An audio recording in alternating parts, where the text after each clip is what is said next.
Bonsoir à toutes et à tous, soyez les bienvenus sur cette plateforme des Échos du Vatican.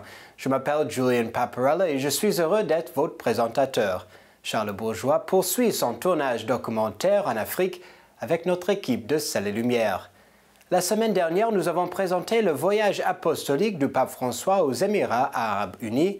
Une semaine après, les échos de cette visite historique continuent de résonner. Lors de son audience générale, le Saint-Père revenait sur son voyage à la péninsule arabique. Le pape caractérisait sa visite comme un voyage bref, mais très important, qui a écrit une nouvelle page dans l'histoire du dialogue entre le christianisme et l'islam et dans l'engagement de promouvoir la paix dans le monde sur la base de la fraternité humaine. Voici plus de précisions de l'audience générale. Pour la première fois, un pape s'est rendu dans la péninsule arabique et la Providence a voulu que ce soit un pape du nom de François, 8 ans après la visite de Saint François d'Assise au sultan Al-Malik Al-Kamil.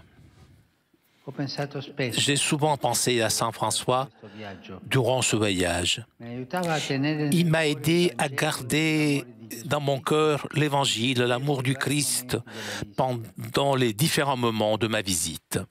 Dans mon cœur, il y avait l'Évangile du Christ, la prière au Père pour tous ses enfants, spécialement pour les plus pauvres, pour les victimes d'injustice, de guerre, de la misère. La prière, parce que pour que le dialogue entre le christianisme et l'islam soit un facteur décisif pour la paix dans le monde d'aujourd'hui. Le pape avait déjà donné quelques impressions de son voyage aux Émirats lors de son retour à Rome. Comme d'habitude, le pape a pris du temps dans l'avion pour répondre aux questions des journalistes qui l'ont accompagné lors de son séjour sur la péninsule arabique. Écoutons un extrait de ses réponses. Ho visto un paese moderno. Mi è colpita la città, anche la pulizia della città, anche curiosità piccole, ma come fanno per annaffiare i fiori, no? Questo deserto, ma anche un paese moderno, anche accogliente di tanti popoli che vengono qui, e anche un paese che guarda il futuro, no? Per esempio, alcune cose, l'educazione dei bambini, educano guardando il futuro, sempre.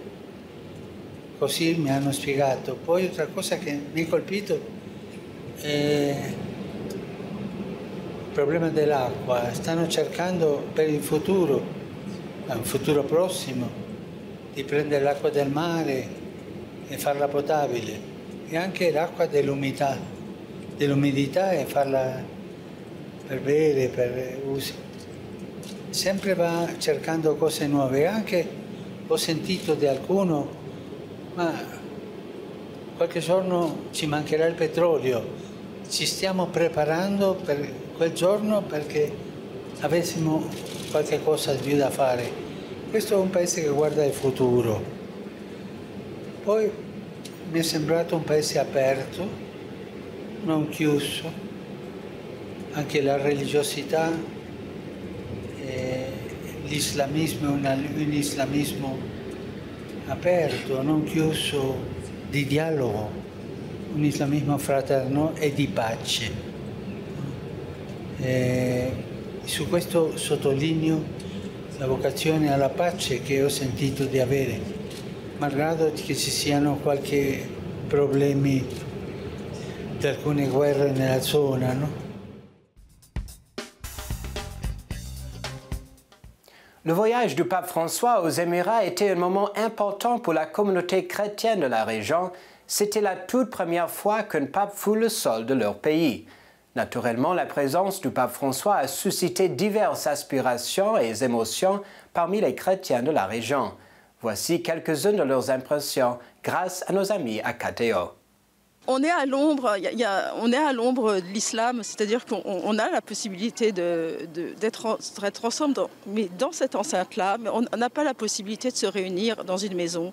Il y a des possibilités qui sont offertes, mais il y a d'autres possibilités qui ne sont pas offertes. We hope that through this visit, we as a church gain more self-confidence and our own identity. We are proud to be Catholics. That is always the case here. People are proud of their religion. C'est un message qui devrait être relayé le plus loin possible parce que aujourd'hui, ce dont on a le plus besoin dans le monde, c'est la paix. Et c'est un message de paix qui est véhiculé par cette invitation. Et le fait que le pape ait répondu favorablement à une telle invitation, c'est la preuve que le dialogue interculturel et interreligieux est possible. Dimanche, le pape François s'est adressé aux fidèles rassemblés dans la place Saint-Pierre pour la prière de l'Angélus et sa réflexion sur l'évangile dominical. Le pape a médité sur l'appel des premiers disciples de Jésus qui les appelle à ouvrir leur cœur à la confiance et d'avancer au large. Voici un extrait des réflexions du pape. C'est l'attitude de disponibilité que le Seigneur demande à tous ses disciples, surtout à tous ceux qui ont des devoirs de responsabilité dans l'Église. Et l'obéissance confiante de Pierre génère un résultat prodigieux. Ils firent ainsi. Et ils capturèrent une telle quantité de poissons que leur filet allait se déchirer. Il s'agit d'une pêche miraculeuse, signe de la puissance de la parole de Jésus. Lorsque nous nous mettons généreusement à son service, il fait pour nous de grandes choses. Et c'est comme cela qu'il agit avec chacun d'entre nous. Il nous demande de l'accueillir sur le bateau de notre vie pour repartir avec lui et de creuser une nouvelle mer qui se révèle pleine de surprises. Son invitation à sortir en pleine mer de l'humanité de notre époque pour témoigner de la bonté et de la miséricorde donne un nouveau sens à notre existence qui risque souvent de s'effondrer. Parfois, nous pouvons être surpris et hésitants face à l'appel que nous adresse le Divin Maître et nous sommes tentés de le refuser à cause de notre insuffisance. Même Pierre, après cette pêche incroyable, il a dit à Jésus « Éloigne-toi de moi, Seigneur, car je suis un homme pécheur. » Cette prière humble est belle. Seigneur, éloigne-toi de moi, car je suis un homme pécheur. Mais il l'a dit à genoux, devant celui qui reconnaissait maintenant comme Seigneur. Et Jésus l'encourage en disant, « Sois sans crainte, désormais, ce sont des hommes que tu prendras, puisque Dieu, si nous lui faisons confiance, nous libère de notre péché et nous ouvre un nouvel horizon. Collaborer à sa mission. Le plus grand miracle accompli par Jésus pour Simon et les autres pécheurs déçus et fatigués, ce n'est pas tellement le filet rempli de poissons, mais que de les avoir aidés à ne pas être victimes de la déception et du découragement face aux défaites. Lors de ce mois de février, le pape nous demande de prier pour les victimes de la traite humaine, de la prostitution forcée et de la violence. Après avoir prié l'Angélus ce dimanche, le Saint-Père s'est arrêté sur la figure de Sainte Joséphine Bakhita, 2 jours après sa fête, le 8 février, qui est également la journée mondiale de prière contre la traite. Voici les paroles du pape sur cette remarquable sainte soudanaise vendue comme esclave à l'âge de 7 ans. Sainte Joséphine Bakhita, Quand tu étais infante, tu as été vendue comme esclave et tu as dû affronter des difficultés et des souffrances indicibles. Une fois libéré de ton esclavage physique, tu as trouvé une véritable rédemption dans la rencontre avec le Christ et son Église. Sainte Joséphine Bakhita, aide-nous tous ceux qui sont pris au piège de l'esclavage. En leur nom, intercède auprès de Dieu de la miséricorde, afin que les chaînes de leur captivité puissent être brisées. Que Dieu lui-même puisse libérer tous ceux qui ont été menacés, blessés ou maltraités par la traite et le trafic des êtres humains. Donne du soulagement à tous ceux qui ont survécu à cet esclavage et enseigne-leur à voir Jésus comme modèle de foi et d'espoir pour pouvoir guérir leurs blessures. Nous te supplions de prier et d'intercéder pour nous tous, afin que nous ne tombions pas dans l'indifférence, afin que nous ouvrions les yeux et nous puissions regarder les misères et les blessures de tant de nos frères et sœurs privés de leur dignité et de leur liberté, et écouter leurs cris d'aide. Amen. Sainte Joséphine Bakhita, prie pour nous.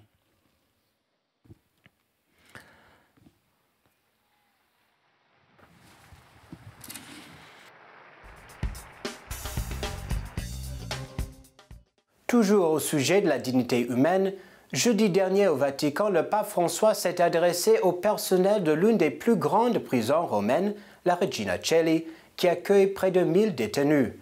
Au cours de la rencontre, le pape insistait sur une vision plus chrétienne de la prison comme lieu de rédemption, de résurrection et de changement de vie. Cela demande une approche de compassion et de miséricorde envers ceux qui ont commis des graves erreurs. Le pape affirmait que la prison est un endroit où tout le monde, police carcérale, aumôniers, éducateurs et bénévoles, est appelé à la difficile tâche de panser les plaies de ceux qui, en raison d'erreurs commises, se retrouvent privés de leur liberté personnelle. Le pape soulignait également la nécessité de réhumaniser les prisons.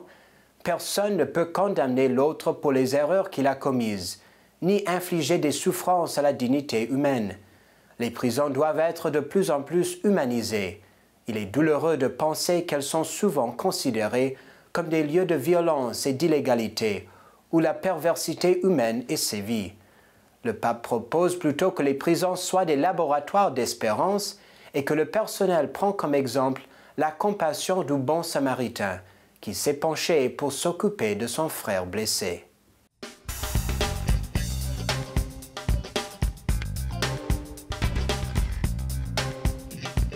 Et voici la tweet de la semaine. La vie a de la valeur quand elle est donnée. Donnée dans l'amour, dans la vérité. Donnée aux autres, dans la vie quotidienne, dans la famille. Cette semaine, du 10 au 12 février, le sommet annuel sur la gouvernance mondiale s'est tenu à Dubaï. Le pape s'est adressé aux dirigeants qui y participent en les rappelant de ne jamais oublier le bien commun. Écoutons son message. Cari amici, Assalamu alaikum. La pace sia con voi. Desidero salutarvi e augurarvi buon lavoro. Porto nel cuore la visita che ho appena compiuto negli Emirati Arabi Uniti e la calorosa accoglienza che ho ricevuto. Ho incontrato un paese moderno che guarda al futuro senza dimenticare le radici.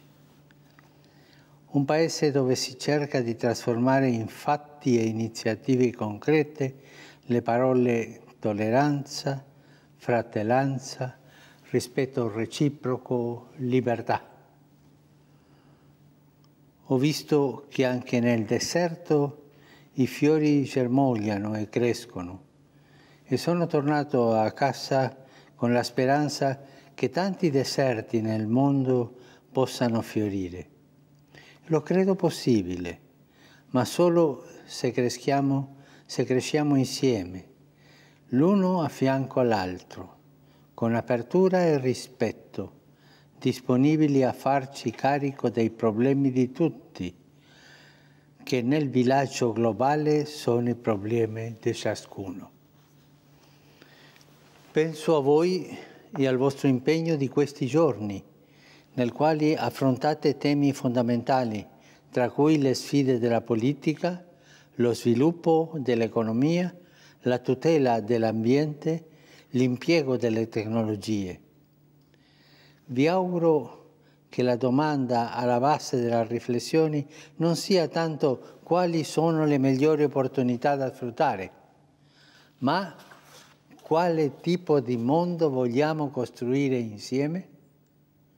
È un interrogativo che ci porta a lavorare pensando ai popoli e alle persone più che ai capitali e agli interessi economici.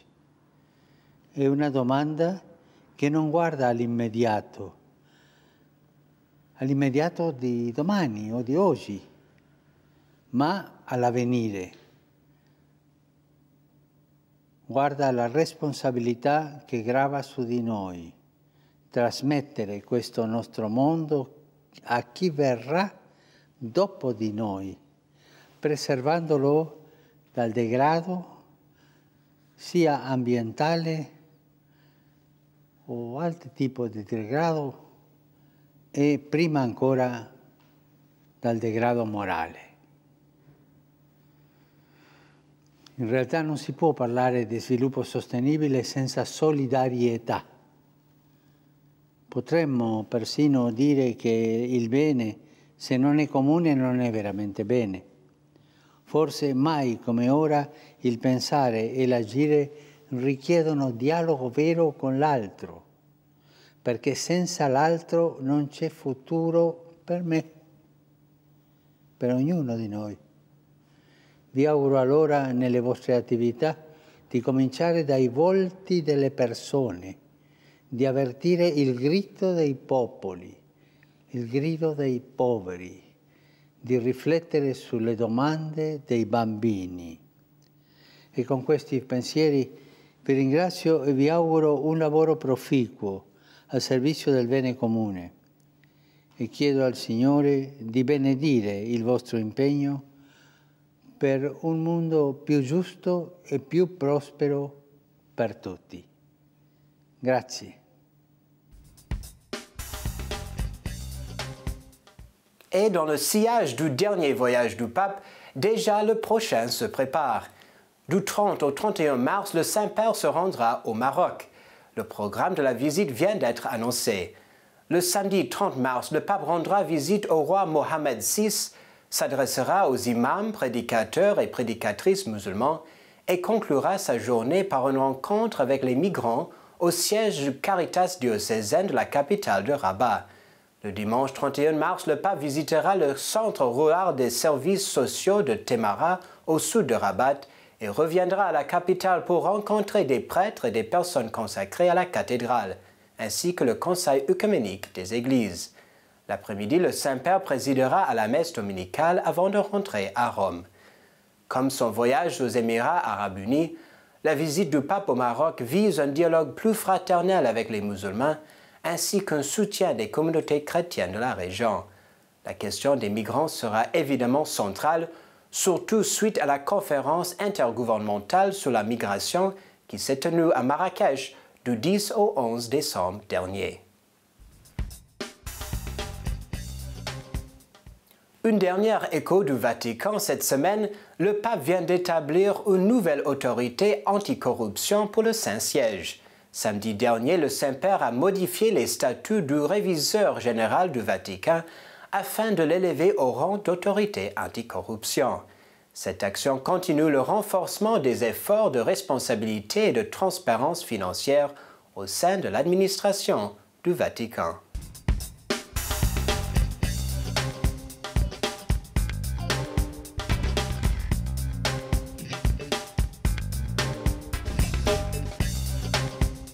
concluons cette émission avec la photo de la semaine. Le Saint-Père salue des jeunes lors de sa visite aux Émirats arabes unis. Que nos communautés soient des oasis de paix. Merci de nous avoir suivis et je vous dis à la semaine prochaine pour de nouveaux échos du Vatican.